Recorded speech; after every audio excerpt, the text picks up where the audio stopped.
കഴിഞ്ഞ ദിവസമാണ് ഏകദേശം 3 ദിവസത്തിന് മുൻപ് കോഴിക്കോട് നാദാപുരം സ്വദേശിയായ ശരണ്യ കൊടകിൽ ട്രെക്കിങ്ങിന് പോകുന്നത്. ട്രെക്കിങ്ങിന് പോകുന്നതിനിടയ്ക്ക് ശരണ്യ വഴിതെറ്റിപ്പോകുന്നു. വഴിതെറ്റിപ്പോയ ശരണ്യയുടെ ഒരു വിവരങ്ങളും ഇപ്പോഴും ലഭിച്ചിട്ടില്ല എന്നുള്ളതാണ്.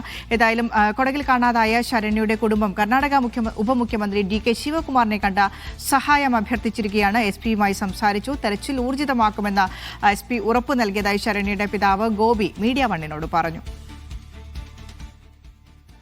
കുടകിൽ ട്രക്കിങ്ങിനിടെ കാണാതായ മലയാളി യുവതി ശരണ്യയ്ക്ക് വേണ്ടിയുള്ള തിരച്ചിൽ ഊർജിതമാക്കിയാണ് കർണാടക സർക്കാർ. ഇപ്പോൾ കർണാടക ഉപമുഖ്യമന്ത്രി DK ശിവകുമാർ കേരളത്തിൽ പ്രചരണത്തിലാണുള്ളത്. അവരെ കാണാനെത്തിയിരിക്കുകയാണ് ശരണ്യയുടെ കുടുംബം. ഇപ്പോൾ നമ്മുടെ ഒപ്പം ഉള്ളത് ശരണ്യയുടെ പിതാവ് ഗോപിയാണ്. എന്താണ് DK പറഞ്ഞത്? DK പറഞ്ഞ് SP ആയിട്ട് സംസാരിക്കുക, എന്നിട്ട് അവർ വേണ്ട പോലെ ചെയ്യുമെന്നാണ് പറഞ്ഞത്. കാര്യങ്ങളൊക്കെ പറഞ്ഞു. എന്താണ് പറഞ്ഞു? അവസാനമായിട്ട് ഇപ്പോൾ ഫോൺ വിളിച്ച് സംസാരിച്ചിട്ടുണ്ടായിരുന്നില്ല? ഇല്ല, അവസാനം ഫോണ് പിന്നെ ഇത് കിട്ടിയില്ല. ഫോണ് ഇതില്ലാത്തതുകൊണ്ടാണെന്നൊന്നും കിട്ടിയില്ല. ബന്ധം ഇല്ല. അമ്മയാണ് DKനെ കണ്ടതില്ല, അച്ഛനും കണ്ടായിരുന്നു?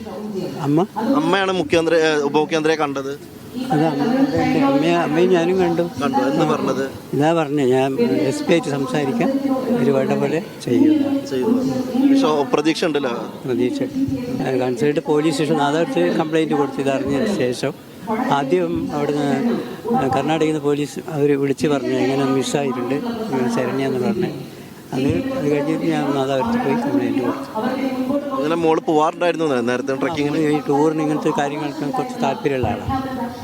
ബുദ്ധിമുട്ട് വന്നാൽ അത് ഫേസ് ചെയ്യാനുള്ള ബുദ്ധിമുട്ടൊന്നും വന്നിട്ടില്ല. ഇതുവരെ ബുദ്ധിമുട്ടൊന്നും വന്നില്ല.